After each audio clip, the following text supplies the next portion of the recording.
Hello and welcome to Juliaskuddelmuddel. I'm so glad you're here with me today, and yeah, first of all, I wish you very Merry Christmas and also Happy New Year. And yeah, I hope you just had a lovely Christmas time wherever you are in the world. So for everyone that's new, my name's Julia. I am German and I used to live in Edinburgh for 7 years, but I just recently moved back to Germany, like in August. So yeah, I host this knitting podcast. It's mainly about knitting. I don't do like many other art and crafty things. So yeah, if you want to subscribe, I'm also on Instagram as juliaskuddelmuddel and I'm on Ravelry as Cruffly. If you wonder how to spell that, it's down in the info box. There's like a wee link to where you can find me on Ravelry. It's probably a bit easier. So yeah, today I have several things for you. I have a finished object, I have a couple of things that I'm knitting. I also want to show you my yarn advent calendar from Lizzie Ann Yarns that I got from Canada. I did like a wee survey on Instagram and asked whether like I should show you everything in the yarn advent calendar or just the highlights, and the majority voted for everything. So you're going to see everything a wee bit later. Yeah, and then I think I'm just going to do a wee bit of like a year in review thing at the end for those of you who are interested, because 2018 has been a crazy year. Like I didn't expect it to be the way it turned out. It was a bit insane, but it's in a good way. So yeah, we'll get to that in a wee bit. First of all, I want to show you something that I finished, which is this lovely hat. It's a pattern by Woolly Wormhead and it's called the Rhinebeck Hat. It's lovely. You knit it sideways and then you just do short rows to do the wee eye thingies, and then there's some decreases up here. Somehow magically it turns into like a circular thing and you just have to like pull it together and then it's a hat. And you also you graft it so that you can't see the seam at the back. I'm always struggling to find the back of this hat when I put it on. But it looks like that. And I really like it. It's fab because it has enough space at the back to put like my hair underneath, because I quite like doing that if I'm wearing a hat. And yeah, it's just nice. I wasn't quite happy with the way like the edging looked over here, so I just like sewed it up once and now it's perfect. So a lovely pattern. Really enjoyed knitting it. The yarn, the colourful one, the speckled one, is one that I dyed myself, and the darker purple one, that is Queen of Pearls yarn. Love Lies Bleeding, I think is the name of it. Queen of Pearls is a girl or a woman, sorry, in Glasgow who she had a wee shop. I think she just recently closed the shop and moved to just being an online business. So you can still get her yarns, but it's all online now, which is fair enough. Like it must be incredibly difficult to like just cover the running costs of a wee yarn shop, I can imagine. So yeah, a lovely yarn, lovely hat. Really enjoyed knitting it, and it's nice and warm. And look, if you look at it like that. On the back you have like a flowery thing. So yeah. Then if you watched the last episode, I was knitting the no frill sweater with my leftover yarn from I totally forgot its name. For my fair owl jumper, never mind. So yeah, I was doing the no frill sweater, but I wasn't quite happy with the way it turned out. Like it looked a wee bit bumpy, and I think I need to use a different yarn. So I completely ribbed it and frogged it all the way back, and I'm back to zero with that basically. And I decided to knit something different with the leftover yarn from my fair owl jumper. It's a Jameson's of Shetland yarn that I used to spin direct the jumper weight yarn. It's a 2-ply yarn. It's lovely, but it's very rustic. So I went for a pattern that was knit originally or was designed with the Spindrift yarn in mind, or with that. And it's the Hansel Hap by Gudrun Johnston. And a hap is like a big thing. shawl that you like wrap around and then wrap it and tie it at the back. People in Shetland used it like in the northern part of Germany. There's also like different versions of it, and that's how far I got with that. It's not very far. I literally just decided last week to do that. So the way this is knit is you knit the triangle and then you pick up those wee loops at the side and then you knit the border all the way around it. Really looking forward to it. The border has like different colours in it where you can do like a fade and contrasting options and stuff. So I'm just going to knit that and see how far my yarn takes me basically. So I started with a dark triangle and then I'm going to go a wee bit lighter, and then I have a turquoise and a purple to go over the border probably. We'll see how it'll turn out. But yeah, really like it. I'm knitting this on 4.5mm needles. And yeah, it turns into quite a thick, plump fabric, which I quite enjoy. It's really nice. The way you do it is like, it's really easy. You just have a yarn over at the beginning of every row and then you knit it at the end of the row. You knit through the back loop of the yarn over from the previous row. And it's a similar method that was also used for, excuse me, I have to go and cough, I'm really sorry. Ah dear, I think I had, you know, Germans have those wee sweets before Christmas. I had one of them. I think it wasn't dry, but you know when you get like crumbs in your throat. I'm sorry about that. Anyways, so yeah, it's the Plummet's shawl by Melody Hoffman that I did like this summer. Is a similar method. It also does exactly the same triangle, but it has wee like holes in the middle, but it does the same method with the yarn at the side. So that is quite lovely. So I'm doing that just now as a plan B. The other thing I am knitting right now is a blanket. I always wanted to do a blanket that uses up most or all of my leftover yarns, especially the sock weight yarn. And I couldn't, like, I was struggling to find one because of a lot of them have a lot of sewing, like you do wee squares and then you sew them together, and I don't want to sew all those squares together. Like, it's going to take me forever. And then someone else had that problem and they designed a pattern for it, and it's Skinanigans Northeasterly Blanket. Is it Northeasterly? I think it's Northeasterly. It looks like that. You do one, I started here, you do one like strand of that pointed edge thing, you knit that all the way up as long as you want, and then you just put it on waste yarn, and then you add on the second part, like you cast it on and then you connect it, and you connect it as you knit it. And what I really like about this one is, first of all, you can use all the yarn you have. So if you have like only a wee bit, you just put in a couple of rows, that's fine, and then you used it up all of it, and it's not like in a square where then you're missing parts of it and all that. So it's really easy to knit, and it's fun to knit, and you can also decide like the length of it, because I just put that on waste yarn. At the moment the blanket is covering 1 foot, so I have to knit a bit more if I want it to be a proper sized blanket.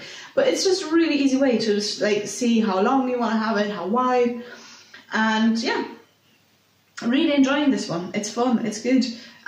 So you do like yarn, not yarn enough, but you knit it together and then you add stitches, so that's why you get the pointed edge version. It's really nice. I quite enjoy knitting this one. And at the moment, the way I'm doing the colour changes are completely random. And I'm basically like, one evening I'm like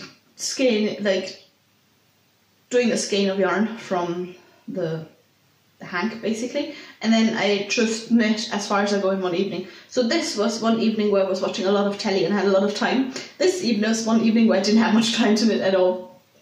So I'm just changing the yarn like that basically. Yeah, so it's a fun thing, and that leads me to my next big thing, which is my Lizzie Ann yarn advent calendar. Lizzie Ann yarns are a mother-daughter duo from Canada, Ontario, Laurie and Emily, and I've been following them on Instagram for quite a while, and I really like what they're doing with colours. Like, they have this way of dyeing yarn that it's like mostly white, and then it has a couple of really bright speckles. And the impressive thing is that the speckles don't bleed, which I find a really beautiful way of dyeing yarn. And when I was dyeing yarn myself last summer, I was struggling with that. Like, the red would just bleed all over it, and it would turn into a pink skein instead of a white with red red speckles, basically. So they have a gorgeous way of doing that. And I bought this yarn advent calendar during the summer when I just moved back to Germany, because at the time I didn't know how quickly I'd find a job, how quickly I'd find a flat, or whether by Christmas I'd still be living at home and being depressed because I couldn't find a job, and my plan to move to Germany didn't turn out the way I wanted it. So I got it a wee bit as a gift to myself, to look after myself and to cheer me up. Well, turns out I had a job, I had a flat, I was really stressful because I had to move. So I didn't always manage to open the advent calendar on the days that I was supposed to open them, but still, it was fun. And I really loved the yarn. So yeah, the one, I already started using them up in the blanket. So this one, and this one up there are Lizzie Ann yarns. I'm gonna hold this a wee bit closer. This is an absolute favourite of mine. It's gorgeous. And then the blue, pink one, the red one, and that green one as well. The green one's fantastic too. The blue one's a different one, and that green one's a different one as well. So yeah, I asked on Instagram, you decided to see everything, so you are going to see everything. All skeins. So a couple of them, yeah, are already in the blanket, so I'm not going to show them to you again. But then she has different, or they have different sock bases. This one is twist sock on gingerbread. It's a beautiful, gorgeous brown chestnutty colour. Then we have one that I really like this one. Usually I'm not a fan of brown, but it's lovely. It's called Mint Cocoa. I never know whether I pronounce cocoa or it's cocoa, whatever. Lovely. It's very funny with mint and chocolate. It's not really a thing in Germany. But as a colourway, it's really pretty. That's the one with the wee bell. So there were also wee gifts that came with it, stitch markers and tea and sweets. It was really sweet. Poinsettia is the name of that one. I did a German podcast just before that one, and I wasn't sure what a poinsettia is. Is it that plant that has the green and then the red leaves? I'm not sure. I wanted to look it up, I forgot. So anyone, please tell me what a poinsettia is, or whether I pronounce it correctly. Anyways, that's the colourway that goes with it. Really lovely. I'm going to say really lovely a lot in this video because I love the calendar. This one is swirly twirly gumdrops. And here you can see what I mean with the way they dye their yarn. There's little wee drops of yellow in there, and it's next to something blue, and it's not turning into green, and it's awesome. How do they do that? That's why I think they are some. Look, there's one tiny drop of yellow in there. How do they do that? I'd love to find out. Anyways, this is one of the skeins. It's Peppermint Patty. I'm not a huge fan of that one, but that's to be expected, that there's one or two that I'm not a huge fan of if there's 25 skeins of yarn. It's just very brown, and I think I like more of a warm brown. But that's still going to go into the blanket. It's going to find its purpose in there. This one is Sugar Cookie. I also love the names. Anyways, Sugar Cookie is white with bright pink speckles. Is there any other colour speckles? No. And then this one, a lot of them are very soft colours. Because there's a couple of dyers who have really bright neon colours. I don't like that, so that's why I think I like their yarn. That one is Merry Christmas Eve, and it's love. It's lovely. Look, it has pink and like light blue, turquoise, yellow. Very pretty. This one is also one that I really like. It's called Chestnuts Roasting. Didn't we have a chestnut before? Oh no, that was gingerbread. So this one, Chestnut Roasting, is a gorgeous colour. Very saturated, very bright, very pretty. Yeah, one of my favourites. Then this one is Warm Apple Cider, and that's also a thing. I miss apple cider because, like, in Scotland you get warm, like, mulled cider, but here in Germany we only have mulled wine, which is fairly cheap, which is good. But I miss mulled cider, and I miss cider in general. They only do it in Irish pubs here. I always have to go to an Irish pub to get my cider. But this is the colourway. Anyways, I'm getting distracted here. Then we have one which is called Sugar Plum. And Sugar Plum is also, like, very pretty. Then we have Spruce Bow. Whatever. Spruce something. I don't know what the second word means. Oh god. I see, and that's me thinking I speak English, and then I stumble across them words that I don't understand. Oh well. This one is Ice Skating. Very fitting blue, ice blue with darker blue sparkle speckles. This one is, oh yeah, the Twinkle Toes sock base is a lovely one with glittery stuff in it. The skein is called Ice Melt Snow. And yeah, very frosty, wintry skein. And then, I really like this one. It's a very girly one. It's called Santa's Elves. And like, the light green and the pink is a colour combination I wouldn't usually pick. But in that skein, it looks lovely. And then I also have the ones that I already used in here.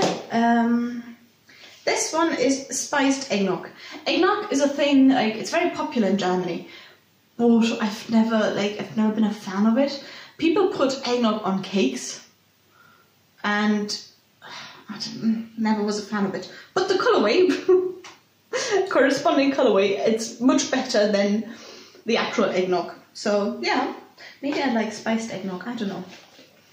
Then this one is Holly Jolly, which is a lovely one as well. Very pretty. Again, you know, like, the speckles aren't bleeding, and it's just, here, there's like a speckle, a green speckle, and it's just there, and it's not bleeding anywhere. It's lovely.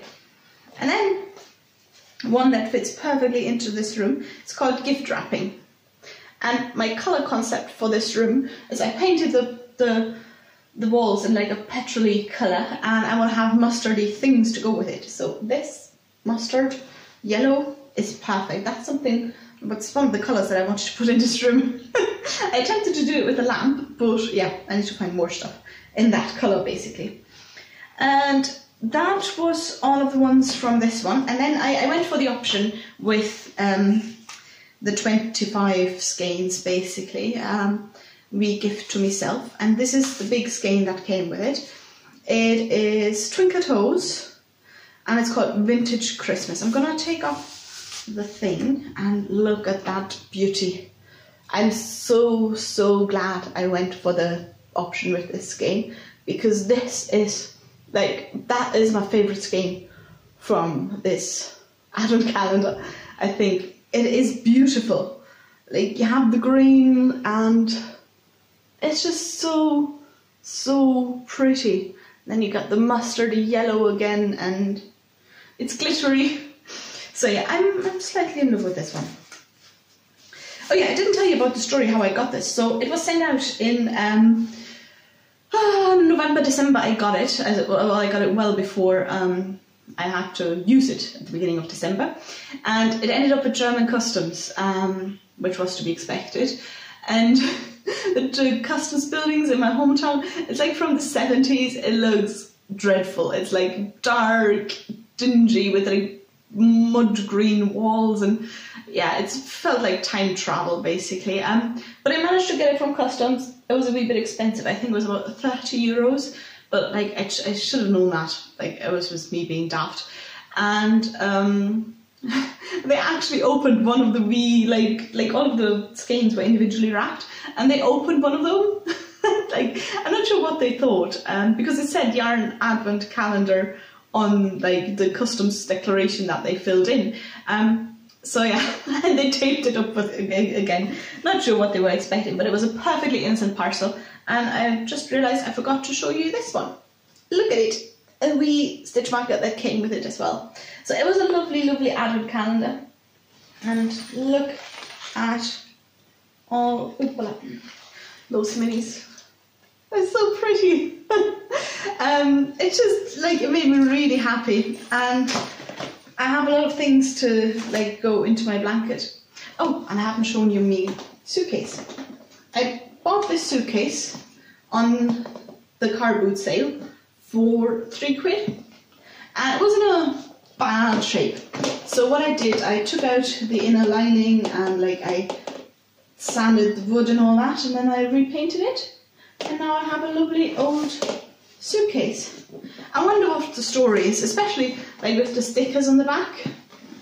It's lovely. I really like it. I like old stuff. Like half of my flat is filled with old stuff now. So yeah, that was all the yarny things that I can show you today. What a year 2018 has been.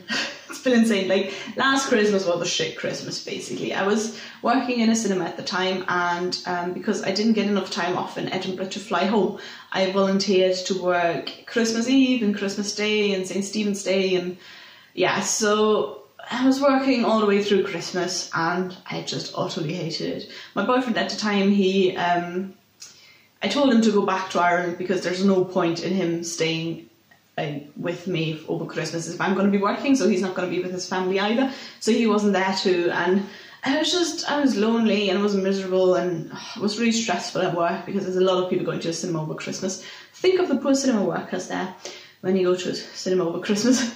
Anyway, so yeah, it wasn't ideal. Like I thought I'm not going to do this again in 2018. Like I'm going to do that once, but that's it.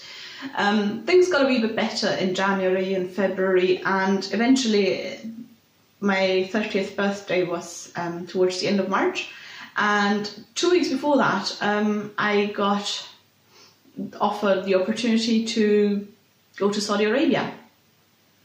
And well, I tend to do things like that if they're offered to me, so I said yes. And it was a very selfish decision because my parents had booked flights to come over for my birthday.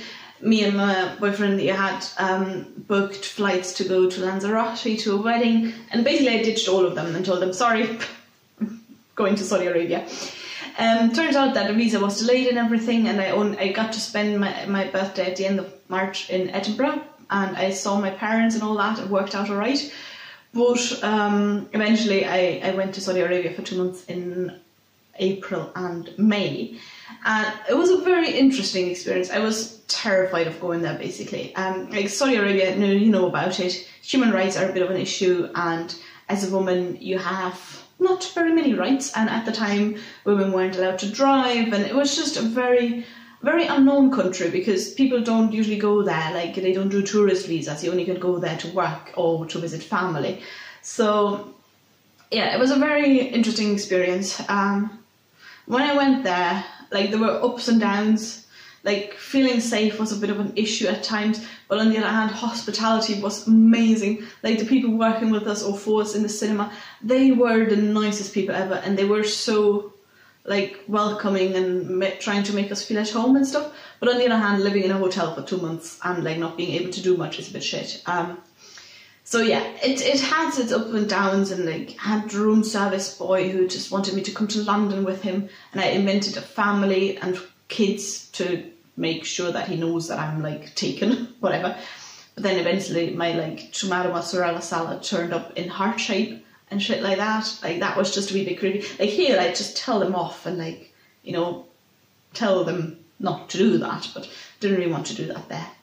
So it was interesting, but we opened a cinema there. It was incredibly hectic, but I learned a lot about myself and like the way I want to work and just life in general. Like it was a really good experience. I was glad when I came back home. It was challenging, but I'm not sure I'd do it again, but it was just a really incredible experience, and I'm so glad that I did it. I think, like, personally, I learned so much from it, and I grew a lot as a person there, and like I know what I want and what I don't want and what's important to me. So when I came back from Edinburgh, from Saudi Arabia, I was offered the opportunity to go to Leeds, and like with the company I was at the time, I think I just wanted to benefit from the momentum, because the whole Saudi Arabia thing had a lot of attention within the company. So yeah, I went to Leeds as a deputy cinema manager, and there I was just working incredible hours, and like basically my working hours were anything. They could start at 7 a.m. in the morning, but at times also like a shift would finish at 4 a.m. in the morning. So like crazy shift patterns basically, which wasn't easy either. Anyways, so I was in Leeds and was living in a hotel again. And my boyfriend at the time, he had moved to Cambodia because he always wanted to teach English there. So he went there, which was fine. Like, I'm really glad that he's doing it now. But anyways, so I just decided to quit my job and move back to Germany. And within a month, I quit my job. I wrapped up my life in Edinburgh and moved back to Germany.